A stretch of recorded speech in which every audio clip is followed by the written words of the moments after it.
वाला फैक्टर था, क्या प्रिकॉशन रखें। एक चीज़ ये भी होती है, ऐसा कब सिम्टम हो जब हमें डॉक्टर से संपर्क करना पड़े। जी, बहुत बढ़िया। देखिए, सिम्टम्स हम जानते रहेंगे तभी हम डॉक्टर को अप्रोच कर सकते हैं। उसके लिए आवश्यक है कि एक तो ये देखें कि कहीं बच्चा सुस्त तो नहीं हो रहा है, पहली चीज़। उसकी नॉर्मल एक्टिविटी में कोई बाधा तो नहीं है। दूसरी चीज़, पेशाब कम तो नहीं हो रहा है। तीसरा चीज़, कई बार तापमान बढ़ जाता है, बुखार महसूस होता है, बच्चे को सुस्त हो जाता है, वो चीज़ एक ध्यान रखने वाली बात है।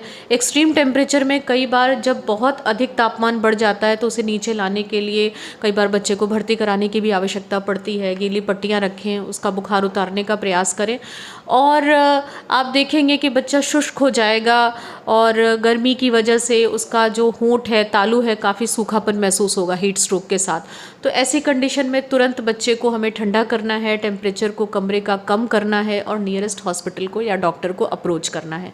इन मौसमों में आप ये देखेंगे, इधर बीच बहुत अधिक शादी ब्याह लगन का सीज़न चल रहा है, बच्चे शादियों में जा रहे हैं। ऐसे समय में कई बार बाहर का खाना खाने से या खाना सही नहीं होने पे बच्चों को दस्त उल्टी की समस्याएं आने लग रही हैं।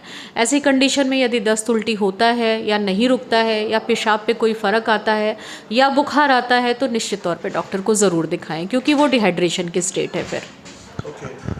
मैम, कुछ ऐसी मेडिसिन्स भी हैं जिसको कि घर पे लोग रखते हैं, जैसे आर्निका, जैसे मेरी बेटी थी तो हम लोग रखते थे। ऐसा क्या आप सजेस्ट करेंगे कि घर में हमेशा कुछ ऐसी मेडिसिन्स जो कि एलोपैथी हो, ऐसा कुछ आप सजेस्ट करते हो? जी बिल्कुल, बिल्कुल। देखिए, इस रिस्पेक्ट में 2-3 चीज़ें हैं जो आपको ध्यान रखना है। पहला तो बुखार की दवाई घर पे अवश्य होनी चाहिए। जिस भी उम्र का बच्चा है, आपको उस उम्र के मुताबिक फ़ीवर की मेडिसिन अवश्य होनी चाहिए, उल्टी की दवाइयाँ होनी चाहिए, जो भी हमारे ओवर द काउंटर ऑन्डेंसेट्रॉन है या डोमेस्टॉल है, ये सब दवाइयाँ घर पे होनी चाहिए। उल्टी की कंडीशन में तुरंत हमको रात बेरात मान लीजिए अप्रोच ना कर सके तो कम से कम उल्टी और बुखार की दवाई घर पे होनी चाहिए।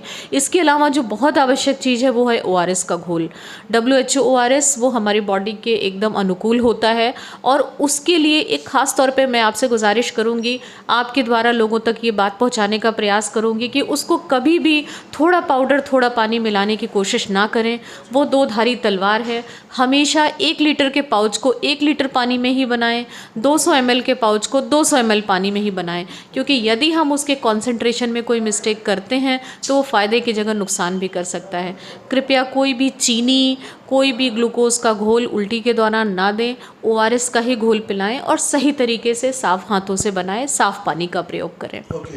देखिए, खास बात यहाँ पर ये भी है कि